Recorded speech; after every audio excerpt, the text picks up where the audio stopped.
మరి ఈ మహాపోర్లో ఎవరు పై చేయి సాధిస్తారు?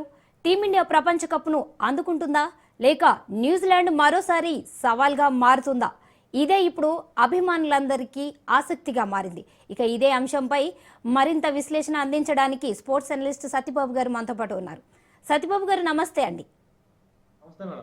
ఈ వరల్డ్ కప్లో పోటీ పడుతున్న ఇండియా న్యూజిలాండ్ టీంల బలాబలాలు ఏంటండి? ఇండియా ఇప్పుడు వచ్చినట్లయితే చాలా స్ట్రాంగ్ టీం. దానికి రీజన్ ఏంటంటే డిఫెండింగ్ ఛాంపియన్ బరిలో దిగుతుంది. అది హోమ్ అడ్వాంటేజ్ తో. లాస్ట్ వరల్డ్ కప్ లో కూడా మనమే ఛాంపియన్స్. ఇప్పుడు ఆడుతున్న దృష్టిలో చూసినట్లయితే ఇండియా చాలా స్ట్రాంగ్ టీం అనమాట. ఎందుకంటే మనం సూపర్ ఎయిట్ లో దక్షిణాఫ్రికాతో మిగతా అన్ని మ్యాచ్లు కూడా మనం అద్భుతంగా గెలిచి ఫైనల్కి వెళ్ళాం. అదే కాన్ఫిడెంట్ తో ఈ రోజు న్యూజిలాండ్ ని మట్టి కల్పించి ఫైనల్ ట్రోఫీని మరొకసారి హోమ్ గ్రౌండ్ లో ముద్దాడాలని ఇండియా ఫ్యాన్స్ అభిమానులు చాలా ఆసక్తికరంగా ఎదురు చూస్తున్నారు. అయితే ఏదేమైనా న్యూజిలాండ్ అనేది ఎప్పుడైనా సైలెంట్ కిల్లర్స్. న్యూజిలాండ్ చేతిలో మనం చాలా సార్లు ఓడిపోయిన సందర్భాలు చూసాం. మీకు 2019 వరల్డ్ కప్ సెమీస్ లో ఓడిపోయాం, WTC ఫైనల్ లో ఓడిపోయాం, ఇంకా 2000 ఛాంపియన్స్ ట్రోఫీలో కూడా ఓడిపోయాం. అయితే ఏదేమైనా న్యూజిలాండ్ మాత్రం చాలా డిసిప్లిన్ టీం. కొంచెం ఈ రోజు స్ట్రాటజికల్ గా వెళ్తే ఇండియా డెఫినెట్ గా విజయం సాధించే అవకాశాలు అయితే ఖచ్చితంగా కనబడుతుంది. మరి ఇవాల్టి గేమ్లో ముఖ్యంగా అభిషేక్ శర్మ, వరుణ్ చక్రవర్తి ఈరోజు టీంలో ఉండే అవకాశం ఉందంటారా? అభిషేక్ శర్మ, వరుణ్ చక్రవర్తి ఇద్దరు కూడా ఈరోజు టీమ్ లో ఉంటారు డెఫినెట్లీ గా. దానికి రీజన్ ఏంటంటే అభిషేక్ శర్మ మీకు వరల్డ్ లో ప్రెసెంట్ 2020 ర్యాంకింగ్ లో అతను నెంబర్ 1 ర్యాంక్ బ్యాటర్. దాంట్లో మీరు సందేహం ఏం లేదు. అయితే అతని యొక్క ఫామ్ అనేది కొంచెం అటు ఇటు డిప్ అవ్వడం వాస్తవం. అది ఈ పర్టికులర్ ఈ వరల్డ్ కప్ లో వరల్డ్ కప్ ముందు అయితే అతను చాలా ఫామ్ లో ఉన్నాడు. ఇంకా కాన్ఫిడెన్స్ అనేది కొంచెం లో అవుతుంది. అతని కాన్ఫిడెన్స్ కానీ కొంచెం బెటర్ గా ఉన్నట్లయితే డెఫినెట్ గా ఈ రోజు ఒక అద్భుతం ఆడి ఇండియాకి వరల్డ్ కప్ విన్నింగ్ లో చాలా కీలక పాత్ర పొందే సిచ్యువేషన్ ఏర్పడుతుంది. ఎందుకంటే అభిషేక్ శర్మ మీకు ఎటువంటి బ్యాటర్ మనం చూసాం గత 1.5 year లో స్టార్టింగ్ నుంచి ఫినిషింగ్ వరకు అద్భుతంగా తక్కువ బంతులో 200+ స్ట్రైక్ రేట్ తో మంచి బ్యాటింగ్ చేసే 6 4 తో అద్భుతంగా ప్రేక్షకులు ఆలోచించే బ్యాటర్ అనమాట. అయితే ఈ వరల్డ్ కప్ లో జంబాంబే పైన ఒక 50 మినహా మిగతా సందర్భంలో అభిషేక్ శర్మ ఆడే తీరైతే కొంచెం ఫ్యాన్స్ చాలా డిసప్పాయింటింగ్ గా చేసింది. దాంతో పాటు ఏంటంటే కొంచెం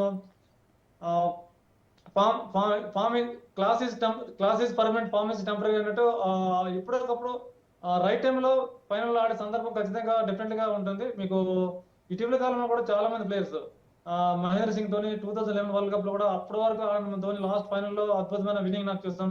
అటు నాకు ఈ రోజు రిపీట్ చేస్తారనేసి కొంచెం అనిపిస్తుంది అన్నమాట. అభిషేక్ శర్మ ఇప్పుడున్న తీరులో పర్టికులర్ గా కొంచెం కాన్ఫిడెన్స్ వచ్చినట్లయితే డెఫినెట్ గా మీకు అభిషేక్ శర్మ నుంచి ఒక అద్భుతమైన స్టార్ట్ అయితే లభిస్తుంది.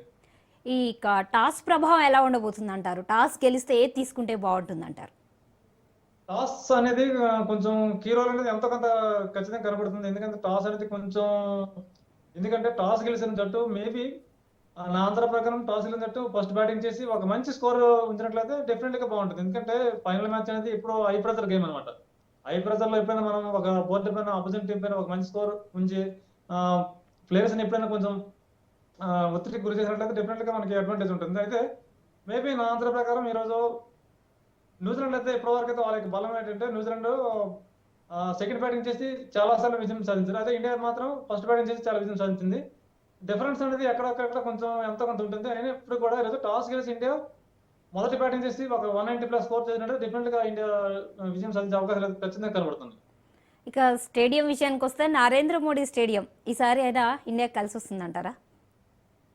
చరిత్ర అనేది కొంచెం ఆటోమేటిక్ గా కొంచెం నరేంద్ర మోడీ స్టేడియం కొంచెం ఎంత కొంత అచ్చు రావాలని అంటారు. కానీ మనకి ఒక 2 మ్యాచ్ల సందర్భంలో మిగతా సందర్భంలో మనం నరేంద్ర మోడీ స్టేడియం అద్భుతంగా ఆడాం. దానికి రీజన్ ఏంటంటే మీకు లాస్ట్ 32 మ్యాచెస్ లో ఐసీసీ మనం మ్యాచ్ లో 30 మ్యాచ్లు గెలిస్తే 2 మ్యాచ్లు అనేది నరేంద్ర మోడీ స్టేడియం లో ఓడిపోయాం. అది కూడా వరల్డ్ కప్ ఫైనల్ 2023 నవంబర్ 19 అనేది మనకి చాలా క్రికెట్ అభిమానులకు చాలా ఇబ్బంది పెట్టే రోజు అనమాట. మళ్ళీ రీసెంట్ గా ఈ వరల్డ్ కప్ లో దక్షిణాఫ్రికా పైన కూడా వాడడం చూస్తాం. ఈ 2 మ్యాచ్ల మీద మిగతా సందర్భాల్లో నరేంద్ర మోడీ స్టేడియం మనకు చాలా రికార్డు ఉంది. అయినప్పటికీ 140 కోట్ల జనాభా సెంటిమెంట్ ఏంటంటే కొంచెం నెగిటివ్ ఎనర్జీతో ఉన్నారు. కానీ ఆ నెగిటివ్ ఎనర్జీ లేకుండా పాజిటివ్ ఎనర్జీతో ఆలోచించి ఎక్కడైతే పోగొట్టుకున్నాం అక్కడ నిలబెట్టుకోవాలని సామెత మనం ఈ రోజు డిఫరెంట్ గా అది రిపీట్ అవుతుందని నాకు చాలా అనిపిస్తుంది డిఫరెంట్ గా. ఎందుకంటే మీకు ఈ రోజు ఎంత కొంత కలిసి వచ్చే అవకాశాలు ఖచ్చితంగా కనబడుతుంది నరేంద్ర మోడీ స్టేడియం అనేది. ఓకే అండి, అంటే పిచ్ ప్రభావం ఎలా ఉండబోతుంది అంటారు? పిచ్ అనేది అక్కడ నరేంద్ర మోడీ స్టేడియంలో 3 పిచ్లు ఉంటాయి. ఒకటి black soil pitch, 2 red soil pitch, 3 black soil and red soil mixing pitch అనమాట. ఈ రోజు మాత్రం ఉపయోగించే పిచ్ మాత్రం black and red soil pitch. ఇది అనేది కొంచెం బ్యాటింగ్ కు అనుకూలంగా ఉంటుంది. ఇంకా అదేవిధంగా బౌలర్లు కూడా ఈక్వల్ గా ఉంటుంది అనమాట. మేబీ ఈ రోజు పరుగుల వరద పాటించే అవకాశం ఖచ్చితంగా కనబడుతుంది. మరి ఈ రోజు ఆటలో ఇండియాకి కీ ప్లేయర్స్ ఎవరు కావచ్చు అంటారు? ఇండియాకి ఓపెనింగ్ అనేది చాలా కీ రోల్ అండి ఈరోజు. ఎందుకంటే ఇండియాకి ఓపెనర్స్ గానే బాగా స్టార్ట్ వచ్చినట్లే మంచి లభించినట్లయితే ఫస్ట్ పవర్ ప్లే లో ఒక 65 నుంచి ఒక 70 రన్స్ వచ్చినట్లయితే ఇండియా డెఫినెట్లీ గా అప్రెంట్ సాధిస్తుంది. ఇప్పుడు మోడర్న్ డే క్రికెట్ లో కూడా మీకు 2020లో మీకు పవర్ ప్లే అనేది చాలా కీ రోల్ గా మారుతుంది. ఎప్పుడైతే పవర్ ప్లే మంచి స్టార్ట్ లభించిందో ఆటోమేటిక్ గా మీకు స్కోర్ బోర్డ్ అనేది మిగతా బ్యాటర్స్ మంచి సపోర్ట్ ఉంటుంది కాబట్టి ఖచ్చితంగా డిఫరెంట్ గా ఉంటుంది అనమాట. దాంట్లో సందేహం లేదు. దాంతో పాటు ఏంటంటే మీకు సంజు సామ్సన్ అనేది ఎక్స్పెక్ట్ ప్లేయర్ గా కనబడుతుంది ఈరోజు. సంజు సామ్సన్ లాస్ట్ 2 మ్యాచెస్ లో మీకు వెస్టిండీస్ పైన అద్భుతమైన 97, మళ్ళీ ఇంకా సెమీఫైనల్ లో ఇంగ్లాండ్ పైన 89 అనేవి కీ రోల్ పోషించి ఇండియాకి ఒక విజయంలో కీలక పాత్ర పోషించారు సంజు సామ్సన్. అటువంటి రోల్ అనేది ఈరోజు సంజు సామ్సన్ నుంచి ఇంకా మీకు ఇషాన్ కిషన్ కూడా మీకు కన్సిస్టెంట్ గా మంచి నాక్స్ అయితే ఇవ్వడం జరుగుతుంది ఇషాన్ కిషన్. దాంతో పాటు అంటే మీకు సూర్యకుమార్ యాదవ్, ప్రత్యేకంగా చెప్పాలంటే సూర్యకుమార్ యాదవ్ ఈ యొక్క వరల్డ్ కప్ ముందు ఒక మనము 2020 అయితే అక్కడ మ్యాన్ ఆఫ్ ది సీరీస్ గా పొందిన సూర్యకుమార్ యాదవ్ ఈ రోజు కూడా అటువంటి కీ రోల్ పోషించే అవకాశం కనబడుతుంది. దాంతో పాటు ఏంటంటే మీకు శివం దుబే మిడిల్ ఆర్డర్ లో మీకు స్పిన్నర్ పై అద్భుతంగా ఎదురుదాడి చేస్తారు శివం దుబే. ఇంకా హార్దిక్ పాండ్యా అయితే మీకు అటు బ్యాట్ తో కానీ ఇటు బాల్ తో కానీ ఇటు ఫీల్డింగ్ లో కానీ టెరిఫిక్ త్రీ డైమెన్షన్ ప్లేయర్ గా చెప్పవచ్చు. అతనితో పాటు అంటే బౌలర్ల విషయానికి వచ్చినట్లయితే డిఫరెంట్ గా వరుణ్ చక్రవర్తి ఏ విధంగా రాణిస్తారు అనేది చాలా చాలా ఇంపార్టెంట్ ఈ రోజు. ఎందుకంటే వరుణ్ చక్రవర్తి మీకు లాస్ట్ మ్యాచెస్ లో మీకు రన్స్ గా ఎక్స్పెన్స్ అయినప్పుడు కూడా అతని యొక్క వికెటింగ్ ఎబిలిటీ అనేది ఖచ్చితంగా కనబడుతుంది. అతను ఆడిన లాస్ట్ 21 మ్యాచెస్ లో ఎక్కడ కూడా లెస్ దెన్ వికెట్ లేకుండా ఒక ప్రాపర్ వికెటింగ్ కి వెళ్తున్నాడు వరుణ్ చక్రవర్తి. ఓకే, ఇక న్యూజిలాండ్ టీంకి కీ ప్లేయర్ ఎవరు అవ్వచ్చు అంటారు? న్యూజిలాండ్ కి కూడా మీకు టాప్ ఆర్డర్ లో మీకు ఓపెనింగ్ చూడడానికి చాలా చాలా ఇంపార్టెంట్. ఎందుకంటే ఫిన్నెల్ టీమ్ సెపర్ట్ వీళ్ళిద్దరు కూడా ఈ యొక్క ఓపెనింగ్ అనేది వాళ్ళ టీం ఆధారపడి ఉంది. ఎందుకంటే వీళ్ళిద్దరు కూడా మీకు లాస్ట్ మ్యాచ్ లో కూడా మీకు సౌత్ ఆఫ్రికా పైన వాళ్ళు 1 సైడ్ కి చేశారు అనమాట. అదేవిధంగా మీకు టీమ్ సెపర్ట్ అండ్ ఈ మధ్య కాలంలో మీకు ఎక్స్ప్లోజివ్ గా బ్యాటింగ్ చేస్తారు. ఫిన్నెల్ అయితే మీకు లాస్ట్ ఫిన్నెల్ ఫాస్టెస్ట్ 100 మాట 33 బంతుల్లో ఫాస్ట్ 100 కూడా చేయడం జరిగింది ఫిన్నెల్. ఇంకా సెపర్ట్ ఏంటంటే మీకు స్టార్టింగ్ లో మీకు బౌలర్ పై విరిసికి దాడి పడతారు. ఇంకా లెఫ్ట్ హ్యాండ్ బౌలర్ పై ఊచకొత్తతో మంచి ఇబ్బంది పెట్టే బ్యాట్స్మెన్ కాబట్టి కొంచెం ఇద్దరు యొక్క బ్యాటర్లు కొంచెం ఇబ్బంది అయితే ఎదురవుతుంది మనకి. ఇక ఈ రెండు టీమ్స్ ప్లేయింగ్ లెవెల్లో మార్పులు ఉండబోతాయా?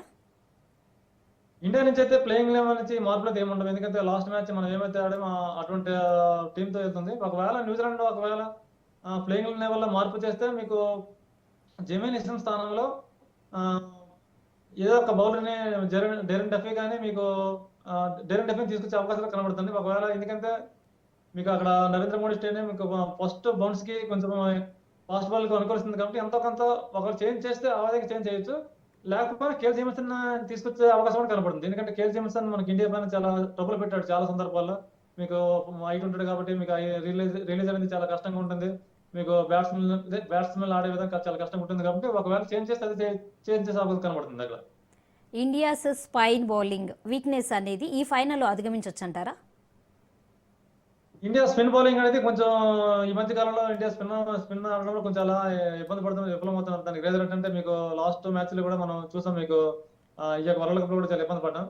అయితే మీకు మిడిల్ ఆర్డర్ లో మీకు శివం దుబే, సంజు శాంసన్, ఇంకా హార్దిక్ పాండ్యా, ఇంకా సూర్యకుమార్ యాదవ్, వీళ్ళు ఈ 4 బ్యాటర్స్ కూడా ఖచ్చితంగా స్పిన్నర్లపై ఎదురుదాడి చేస్తారు. మీకు రచిన్ రవీంద్రని ఇంకా ఫిన్నెరన్ Rachin Ravindra and Glenn Phillips వీళ్ళిద్దరిని ఇంకా మిచెల్ శాంటనర్ ఈ ముగ్గురు కూడా ఎదుర్కొంలో ఎంతవరకు సక్సెస్ అవుతారని చూడాలి. ఎందుకంటే మిడిల్ ఓవర్ లో ఈ ముగ్గురుపై మనం దాడి చేస్తే ఖచ్చితంగా మంచి స్కోర్ అయితే వస్తుంది. మరి ఈ వరల్డ్ కప్ చరిత్రలో న్యూజిలాండ్ ఇండియా పైన ఒక్క మ్యాచ్ కూడా ఓడిపోలేదు. 3-0 మంచి రికార్డు ఉంది న్యూజిలాండ్కి. మరలా న్యూజిలాండ్ రిపీట్ చేస్తుందంటారా?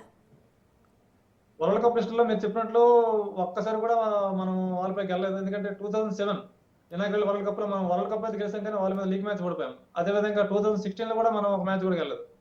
ఇంకా 2021 లో అయితే 1 సైడ్ గా ఓడిపోయాం. అయితే 3-0తో రికార్డ్స్ బెటర్ ఉన్నప్పుడు కూడా ఇండియా ఈ రోజు ఖచ్చితంగా డిఫరెంట్ గా ఆ యొక్క 3-1 తో టైటిల్ వేటలో ముందుకెళ్తుంది ఖచ్చితంగా అనుకుంటున్నాను.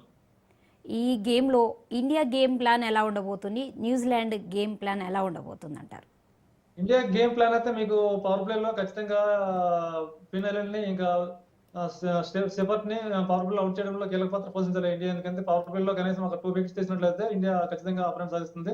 ఒక 2 వికెట్లు తీసినట్లయితే మీకు టీం పై ఒత్తిడి కలిగించే అవకాశాలు కనబడుతుంది. అయితే పవర్ ప్లేలో ఈ రోజు బుమ్రా ఖచ్చితంగా ఒక 2 అవర్స్ అయితే వేయాలి. ఇంకా హర్షదీప్ కూడా వేయాలి.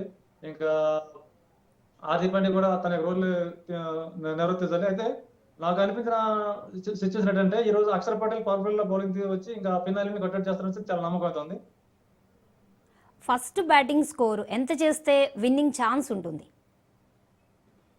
ఒకవేళ ఇండియా ఫస్ట్ బ్యాటింగ్ చేస్తే 190 ప్లస్ స్కోర్ చేసినట్లయితే ఇండియా డెఫినెట్ గా అపరెంట్ సాధిస్తుంది. ఒకవేళ న్యూజిలాండ్ గానే బ్యాటింగ్ చేస్తే 170 లోపు కట్టడి చేయాలి. ఎందుకంటే మీకు ఫైనల్ మ్యాచ్ లో మీకు ప్రెజర్ గేమ్ అనమాట. ఎప్పుడైనా 170 దాటి 180 దాటి వచ్చిందంటే కొంచెం టఫ్ అవుతుంది ఎంత బ్యాటింగ్ పిచ్చినా. ఎందుకంటే ప్రతి బాల్ డాట్ బాల్ కూడా మీకు ప్రెజర్ క్రియేట్ చేస్తుంది. వికెట్ బాల్ కూడా ఇబ్బంది పెడుతుంది. ఏదేమైనా 190 స్కోర్ అనేది ఇండియా డిపెండ్ చేయొచ్చు. ఎందుకంటే మీకు లాస్ట్ మీకు ఐపీఎల్ ఫైనల్ లో కూడా ఆర్సీబీ కూడా ఇదే గ్రౌండ్ లో 190 స్కోర్ ని వాళ్ళు ఖచ్చితంగా డిఫెండ్ చేశారు అనమాట. సత్యబాబు గారు, ముఖ్యంగా న్యూజిలాండ్ కెప్టెన్ చేసిన కామెంట్స్ ఇండియా టీంపై ఎంత ప్రభావం ఉంటుంది? అంటే న్యూజిలాండ్ కెప్టెన్ సాంటప్ చేసిన కామెంట్స్ ఇండియాకి ఒత్తిడికి కొంచెం ఎంతగానో గురి చేస్తాయి. ఎందుకంటే మీకు